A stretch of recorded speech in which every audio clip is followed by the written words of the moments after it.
allez nous parler des prix littéraires qui ont été remis la semaine dernière. Oui, c'est la saison et je voulais quand même faire un petit coucou sur le Renaudot et le Goncourt parce qu'ils sont vraiment tous les deux excellents.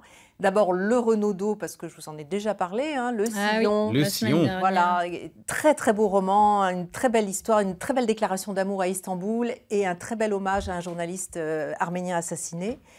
Il y a eu également un superbe Goncourt cette année. Là, vous l'avez pas? Non, je l'ai pas amené. Non, mais on a il y a les images. La visuelle. Une grande fresque sociale, hein, Nicolas Mathieu, voilà, nos enfants, leurs enfants après eux. Ça parle de quoi? Alors là, c'est l'histoire de 4 ados en Lorraine. Alors, on ne sait pas très bien où, mais c'est en Lorraine. Une ville désindustrialisée, des gens en déshérence, les parents au chômage, c'est l'été, les enfants ne savent pas quoi faire. Quand les ados sont livrés comme ça eux-mêmes, ils traînent, ils ont leurs premières histoires d'amour et puis bien sûr ils font des conneries. Alors on les suit, voilà, on les suit sur quel genre de conneries? 4 étés. Il y a l'alcool, il y a la drogue, il y a plusieurs étés où il y a 92, 94, 96, 98. Et on les suit, on les voit vivre. Et... Alors le contexte est assez lourd, assez dur. Hein, et ce qui est formidable, c'est que c'est justement tout le talent de cet auteur, c'est que son écriture le rend ça très... Il y a beaucoup d'énergie, il y a beaucoup de vie, il y a beaucoup de bonheur à être avec eux. Ils sont hyper sympathiques. Ah, j'ai envie de le lire, celui-là. C'est un optimiste, c'est très, lui très aussi. beau. Alors. Ah oui, ça oui. La différence entre le Goncourt et le Renaudot, lequel est le plus prestigieux? Ah ben non, je crois que c'est le Goncourt, mais enfin le Renaudot est pas mal quand même. C'est des grands prix, c'est des très très belles récompenses. Alors il y en a un qui n'est ni Goncourt ni Renaudot, mais que vous avez bien aimé quand même. Alors là, c'est le prix Lily, c'est le prix que nous remettons ici. On va redévelopper tout à l'heure ça, mais déjà on parle de livres. J'avais déjà présenté donc trois romans, hein, qui étaient des premiers romans, qui sont des premiers romans, parce que le prix Lily récompense un premier roman. Donc vous avez présenté déjà L'Anglaise d'Azur, Le Malheur du Bas, et donc le troisième dans la catégorie, c'est La Vraie Vie. La vraie vie. La vraie vie, c'est l'histoire d'une jeune gamine. Alors pareil, on est dans l'Est, une ville qui n'existe pas, qui n'est pas nommée, une époque qui est la nôtre quand même. Et cette jeune fille a beaucoup de talent. Elle est précoce, elle est vive, elle est pleine de talent. Elle est passionnée par les sciences. Son idole, c'est Marie Curie. Et elle rêve de construire une espèce de machine à remonter le temps pour faire plaisir à son petit frère. Et elle a des envies, elle prend des cours particuliers avec un grand mathématicien. Et elle a envie vraiment de devenir quelqu'un de bien. Seulement voilà, elle vit dans une famille un peu étrange, tristement banale. Son père est un homme alcoolique, il boit, il bat sa femme. Sa femme, elle est un petit peu à l'ouest, quoi. Elle s'occupe de ses petits animaux et elle ne s'occupe pas du tout de ses enfants. Cette gamine, elle a un petit frère qu'elle adore.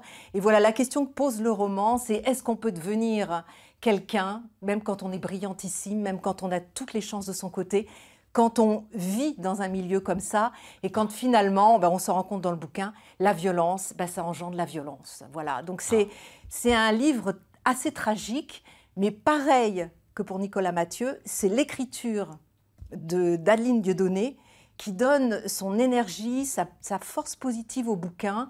Elle a même des moments où elle est drôle. C'est un peu du rire jaune.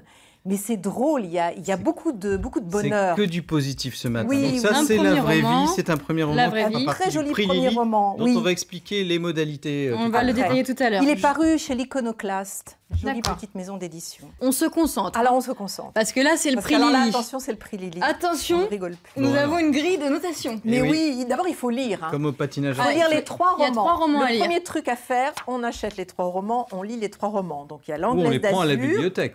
On les prend à la bibliothèque. Ils sont déjà disponibles. Oui, oui, ils sont sortis en septembre. Je renote le nom des romans. L'Anglaise d'Azur, Gabriel Delassus aux éditions Éric Bonnier. Alors ça c'est le portrait d'une pionnière, l'une des toutes premières femmes photographes. Ah oui. À l'époque victorienne. L'époque est géniale, c'est une époque très dynamique. J'aimais bien cette couverture. Vous avez plein de trucs. Bon, La Vraie Vie, on vient d'en parler. La Vraie Vie, on vient d'en parler. Adeline Dieudonné et Inès Bayard, elle a écrit Le Malheur du Bas. Ça, je vous en avais parlé au tout début. Chez Albin Michel. C'est une histoire assez terrible, une jeune femme qui se fait violer par son patron et dont la vie bascule complètement dans une espèce une forme de folie. Elle perd tous ses repères et ça va aussi jusqu'au drame. Voilà, c'est un roman. On lit les 3 livres. On lit, on les achète, on les emprunte, peu importe, mais on les lit. Jusqu'au bout. Jusqu'au bout. Alors après, on leur donne des notes. Parce qu'en fait, pour dire qu'on a aimé ou pas aimé, on se rend compte que quand on note sur une petite grille comme ça. Alors, l'originalité, c'est est-ce que ce sujet-là, ce bouquin-là, vous en avez déjà lu un comme ça, oui ou non?